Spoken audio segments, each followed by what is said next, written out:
नमस्कार, मैं हूं सौरभ त्रिपाठी। आप देख रहे हैं प्रदेश का सबसे भरोसेमंद news channel India news Uttar Pradesh Uttarakhand. NEET के मुन्ना भाई ये शब्द इतना प्रचलित हो गया है कि हम नाम सुनते ही हम में से ज्यादातर लोग समझ जाते हैं कुछ न कुछ कहीं न कहीं कुछ गड़बड़ झाला जरूर हुआ है। आज हम आपको बताएंगे नीट परीक्षा में कैसे मुन्ना भाई सक्रिय हैं, कैसे पैसों के लिए लोगों के भविष्य के साथ खिलवाड़ किया जा रहा है। हम आपको यह भी बताएंगे किस तरीके से लोगों को गुमराह किया जा रहा है। हम यह भी बताने की कोशिश करेंगे कि बिहार में बैठा सरगना कैसे इस पूरे नेटवर्क को संचालित कर रहा है। लेकिन आप इस पूरे कार्यक्रम को अंत तक जरूर देखिएगा।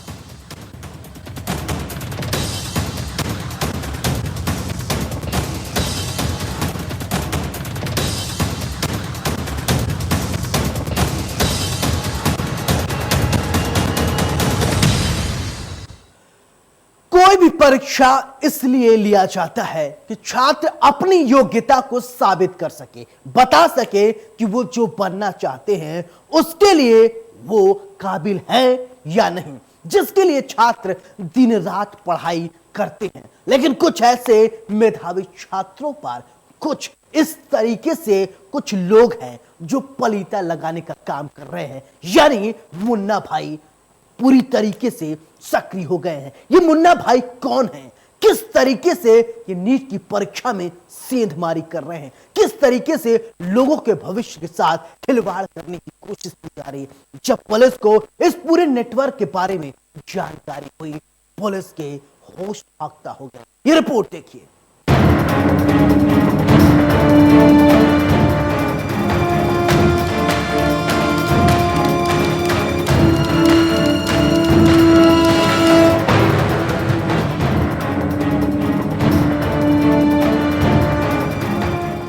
नीट परीक्षा में सेंधमारी दिल्ली, यूपी, बिहार से लेकर पूर्वोत्तर तक फैला सॉल्वर गैंग का मखरजाल। नाम किसी और का, परीक्षा दे रहा है कोई और। ऐसे बनोगे डॉक्टर।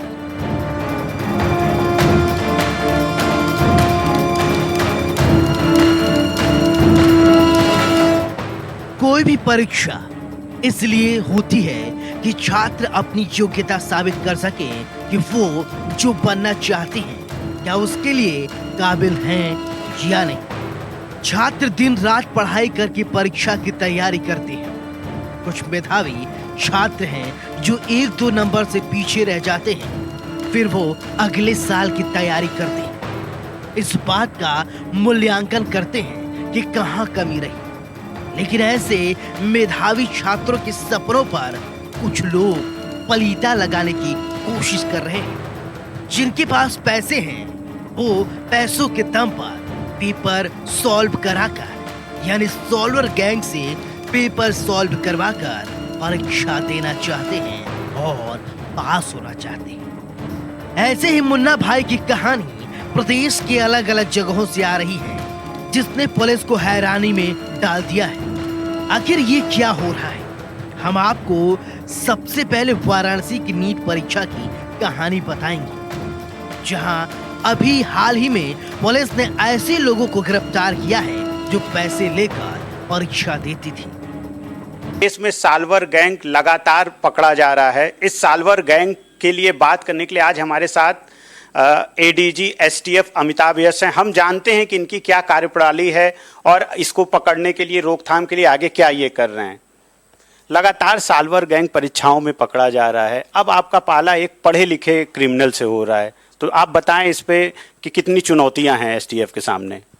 एग्ज़ाम्स को पूर्ण शुचिता के साथ कंडक्ट करना हमेशा एक चुनौती भरा काम है, खास करके ऐसे एग्ज़ाम्स जिसमें हाई स्टेक्स हों, जैसे इंजीनियरिंग और मेडिकल के एंट्रेंस एग्ज़ाम्स।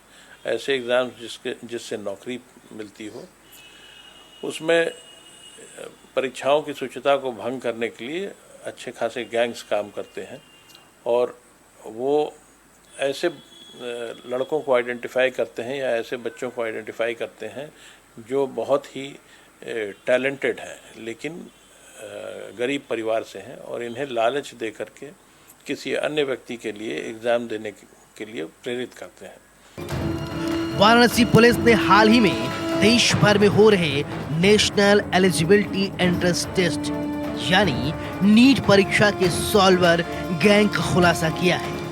वाराणसी के सारनाथ इलाके के सेंट फ्रांसिस जेवियर स्कूल में बीएचयू से बीडीएस सेकेंड ईयर के छात्रा जूली को गिरफ्तार किया गया है। जूली के साथ उसकी मां बबीता को भी पुलिस ने गिरफ्तार किया है। पूछताछ की गई तो पता चला कि अपने बेटे अभय के कहने पर मां बबीता ने सॉल्वर गैंग से 5 लाख रुपए लिए थे, जिसके बाद मां ने अपनी डॉक्टर बेटी जूली को त्रिपुरा की रहने वाली हीना विश्वास की जगह नीट परीक्षा में बैठाया था। शुरुआती पूछताछ के बाद पुलिस को जो जानकारी मिली वो एक बड़े रैकेट से जुड़ी थी। गैंग में 3 टीमें काम किया करती थी। एक टीम जो 1 या 2 साल पहले नीट परीक्षा में अच्छे अंक पाकर मेडिकल कॉलेज में पढ़ाई कर रहे छात्रों की लिस्ट बनाकर उनको चुनता जो आर्थिक रूप से कमजोर हो। पकड़ी गई जूली भी ऐसी ही बैकग्राउंड से थी, जिसके पिता पटना में सब्जी की दुकान लगाते हैं। जूली 2 साल पहले हुई नीट परीक्षा में 520 नंबर लाई थी। सोचिए शिक्षा के नाम पर कितनी बड़ी धांधली का खेल धड़ल्ले से चल रहा है। इसमें समस्या इनको पकड़ने में आती है क्योंकि इनका नेटवर्क बहुत बड़ा है। ये पूरे देश में फैले हुए हैं। क्योंकि यहाँ एसटीएफ लगातार इनके खिलाफ काम कर रही होती है, तो इसलिए यहाँ सफलताएं मिलती रहती हैं। इन गैंग्स पर कई महीनों तक घात लगाकर बैठे रहना पड़ता है, यानी हमारी एसटीएफ की भाषा में कहें तो जाल डालकर कई महीनों तक मछली फंसने का इंतजार करना पड़ता है। इतना नहीं, ये गैंग दूसरे सदस्य नीट परीक्षा में फेल हुए उन छात्रों का डेटाबेस तैयार करते थे जो पैसा दे सकती थी लेकिन परीक्षा पास नहीं कर सकती थी। तीसरी टीम पैसों के लालच में आकर सॉल्वर बनने को तैयार हुए एमबीबीएस और बीडीएस के छात्रों का चेहरा देखता उनकी फोटो से पैसा देकर परीक्षा पास कराने वाले छात्रों की जोड़ी बनाता था। यानी लड़की की जगह लड़की सॉल्वर रखी जाती थी, लेकिन मिलता जुलता चेहरा होना जरूरी था। असली कैंडिडेट और सॉल्वर गैंग की फोटो को हाइब्रिड कर तीसरी फोटो बनाई जाती थी और वो फोटो एडमिट कार्ड पर लगा दी जाती थी ताकि परीक्षा केंद्र पर मिलान हो तो ना आंख और असल कैंडिडेट से मिलान हो सके। फिर पैसा देने वाले परीक्षार्थी से गैंग 20 से 25 लाख रुपए वसूलता, जिसमें 5 लाख रुपए एडवांस लिए जाते। सॉल्वर को 5 लाख देना तय होता था और 50,000 बतौर एडवांस उसको थमा दिया जाता था। सॉल्वर गैंग में कहीं न कहीं कोचिंग संस्थाओं की भी भूमिका संदिग्ध मानी जा रही है, इस पे आप क्या कहेंगे?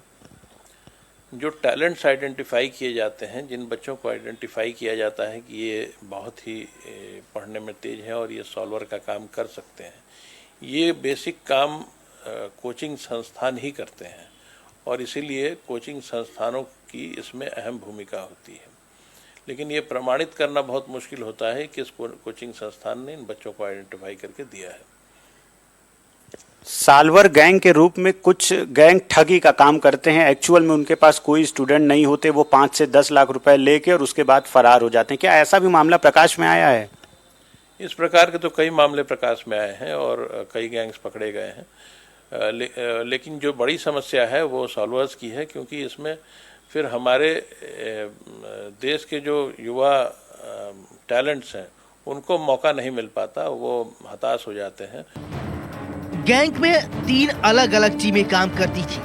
टीमें आपस में संपर्क भी नहीं करती। कोई टीम दूसरे टीम को नहीं जानती कि वो कहाँ काम कर रही है, किसके संपर्क में काम कर रही है। इन तीनों का मास्टरमाइंड बॉस पटना में बैठा एक शख्स है जिसको कम लोगों ने देखा और उसका पता तो किसी को मालूम ही नहीं। पुलिस को अब तक इस मास्टरमाइंड की फोटो तक नहीं मिल पाई है। अब तक की पूछताछ में इंटर स्टेट सॉल्वर गैंग का सरगना पीके बताया गया था।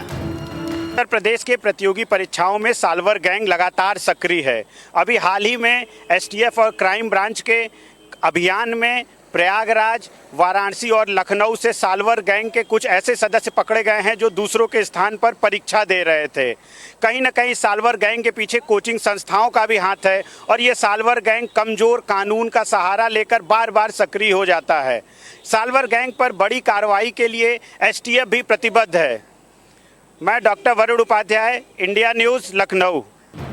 वाराणसी पुलिस ने इस मामले में जूली जैसे पढ़ने वाले छात्रों को साल्वर बनाने वाली टीम के सरगना और केजीएमसी से डॉक्टरी की पढ़ाई कर रहे डॉक्टर ओसामा शाहिद को गिरफ्तार किया है। डॉक्टर ओसामा शाहिद केजीएमई और बीएचयू जैसे मेडिकल संस्थानों में सॉल्वर बनने वाले फर्स्ट और सेकेंड ईयर के छात्रों को चुनता था। वाराणसी क्राइम ब्रांच ने इस मामले में सॉल्वर बन परीक्षा दे रही जूली कुमारी के भाई अभय महतो को गिरफ्तार किया। अभय के दोस्त विकास ने 5 लाख रुपए का लालच देकर जूली को सॉल्वर बनाया था। सोचिए यह गिरोह किस तरह से काम करता था। पैसों के खातिर ऐसे छात्रों के अरमानों को कुचलने का काम किया जा रहा है जो दिन रात कड़ी मेहनत कर नीट की परीक्षा पास करना चाहते हैं, लेकिन कुछ ऐसे लोग हैं जो पैसों के दम पर परीक्षा पास करना चाहते हैं। इंडिया न्यूज के लिए वाराणसी से पंकज चतुर्वेदी की रिपोर्ट। आपने फिल्मों में देखा होगा कैसे लोग परीक्षा में चीटिंग करते हैं, नाम किसी और का, परीक्षा देने कोई और पहुंच जाता है। ऐसे लोग जिस तरीके से किसी को अपने मकड़ जाल में फंसाते हैं वो बेहद ही खतरनाक होता है। किसी के भविष्य के साथ किस तरीके से खिलवाड़ किया जाता है। नीट कोई साधारण परीक्षा नहीं है। परीक्षा पास करने के बाद लोग डॉक्टर बनते हैं। डॉक्टर को धरती का भगवान कहा जाता है। क्या पैसे देकर पास कर ये लोग अगर डॉक्टर बनेंगे, अगर मरीजों का इलाज करेंगे तो ये डॉक्टर सिर्फ बेड़ा गर्क करेंगे और कुछ भी नहीं कर सकते हैं।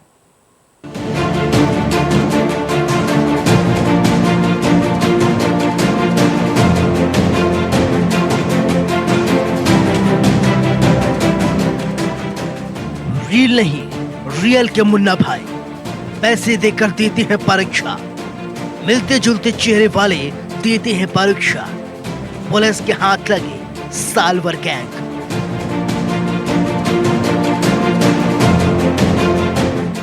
मुन्ना भाई फिल्म का एक किरदार है रुस्तम।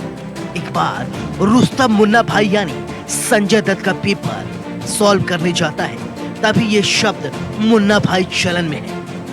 लेकिन रियल लाइफ और रील लाइफ बिल्कुल अलग जुदा है।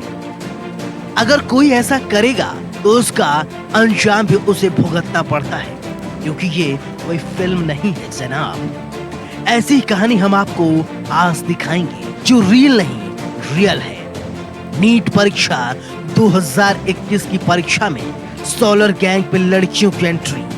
बीएचयू द्वितीय वर्ष की छात्रा को हिरासत में लिया गया था। छात्रा के साथ उसकी मां को भी पुलिस ने हिरासत में लेकर पूछताछ की।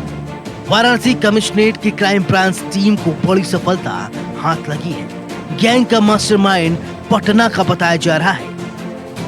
एक गर्ल कैंडिडेट किसी अन्य के बिहाफ पे एग्ज़ाम देने की जानकारी हमें मिली थी। उस जानकारी पे जब हमारी टीम ने उस इम्पर्सनेट करने वाले इम्पोस्टर को पकड़ा, उनसे जब इंटरोगेट करा तो परत दर परत ये जानकारी आगे खुलने लगी कि किस तरीके से ये सॉल्वर गैंग, या यूं कहें तो मतलब जो नीट एग्ज़ाम में कैंडिडेट्स को फांस के उनके बिहाफ पे किसी और को तैयार करके एग्ज़ाम दिलाने का जो एक गोरख धंधा है, इसके बारे में हम लोगों को जानकारी मिली है कि अभी हम लोगों की इनिशियल अरेस्ट शुरू हुई हैं, जिसमें जो कैंडिडेट जिसने किसी और के एवज़ में एग्ज़ाम दिया था फेक आइडेंटिटी कार्ड पे और फेक आधार कार्ड पे बेसिस पे, तो उसकी गिरफ्तारी हुई है। उनके पेरेंट्स में से मदर और ब्रदर की गिरफ्तारी हुई है। एक प्रतिष्ठित विश्वविद्यालय में सेकेंड ईयर में पढ़ रही है और ऐसा पैसे के लालच में उनके परिवार वालों के द्वारा कराया गया है। दूसरा, जो कैंडिडेट इस एग्ज़ाम को क्लियर करने के लिए इस तरह के मॉल प्रैक्टिसेस का इस्तेमाल करने का जो प्रयास हुआ है, तो वो लोग भी हमारे लिए वांछित हैं। प्लस वो लोग जो इस पूरे रैकेट को संचालित कर रहे हैं, जिसमें से एक केजीएमयू में मेडिकल का छात्र है, उसकी गिरफ्तारी हुई है। आगे हम लोग बिहार में ऑपरेट करेंगे क्योंकि कुछ नाम हमें बिहार के मिले हैं। तो अभी इनिशियल डेज हैं, 2-3 दिन हुए हमारे को अपनी इन्वेस्टिगेशन करते। आगे हम लोग जब कार्रवाई करेंगे तो बहुत सारे नामों के खुलासे तो और कहाँ तक इनके तार जुड़े हुए हैं?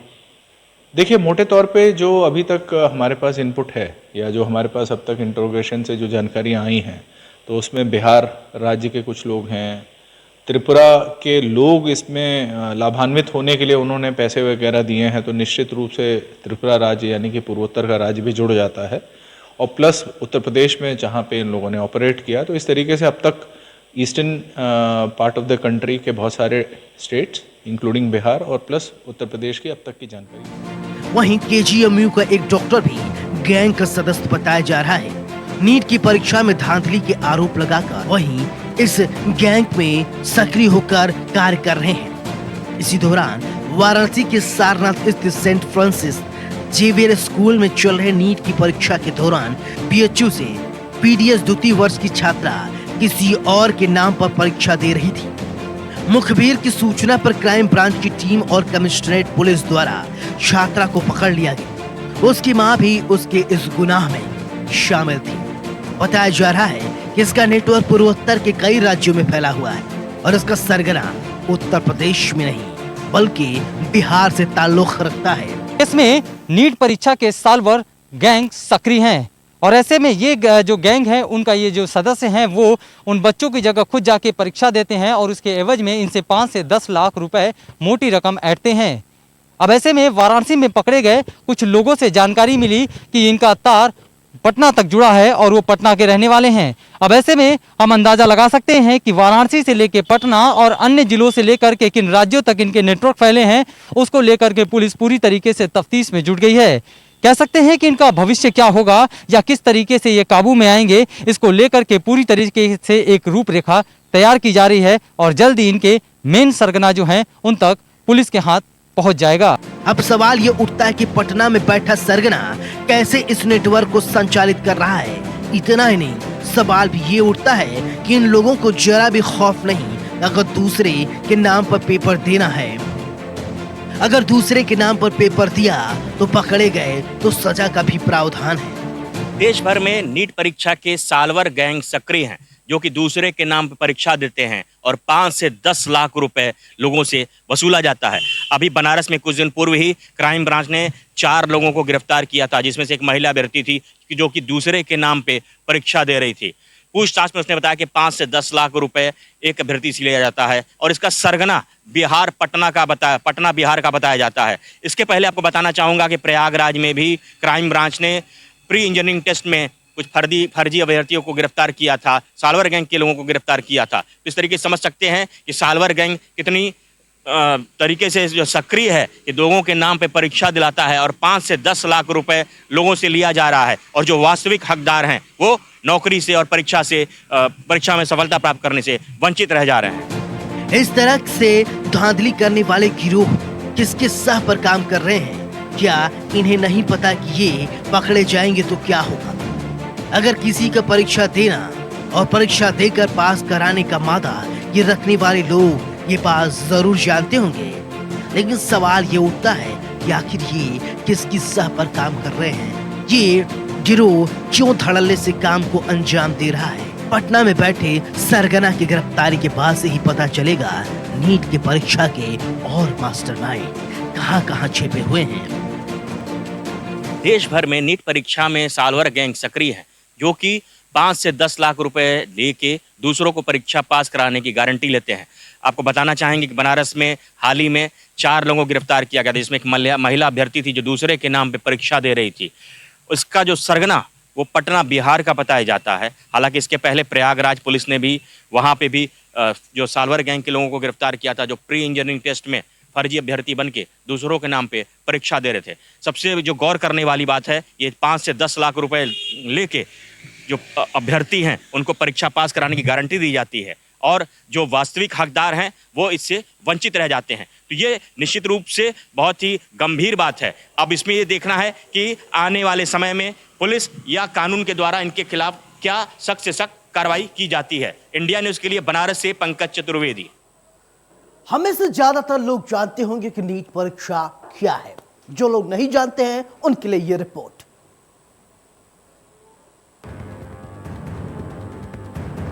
जो भी छात्र इस परीक्षा को देते हैं वो जानते हैं नीट यानी नेशनल एलिजिबिलिटी एंट्रेंस टेस्ट, जिसे हिंदी में राष्ट्रीय पात्रता प्रवेश परीक्षा कहा जाता है, क्या होता है।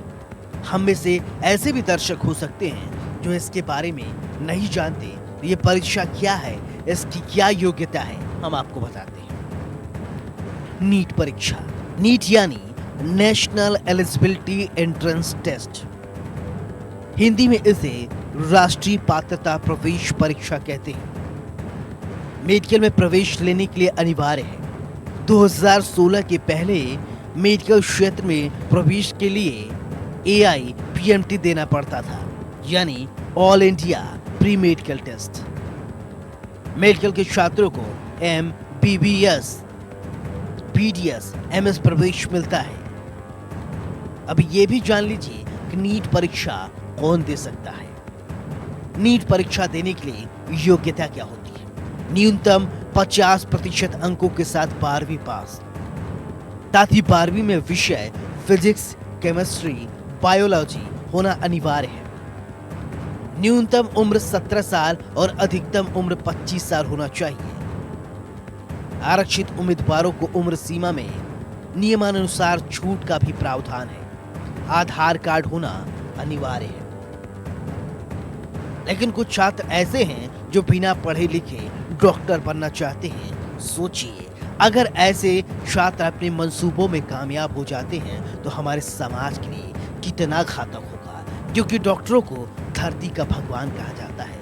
अगर धरती का भगवान ही इस तरह से छलिया निकलेगा तो ये हमारे और आपके लिए सही नहीं होगा। Bureau report, India news, Uttar Pradesh, Uttarakhand. हमारे इस खास कार्यक्रम मेरे साथ फिलहाल इतना ही। आप देखते रहिए इंडिया न्यूज, उत्तर प्रदेश, उत्तराखंड। नमस्कार।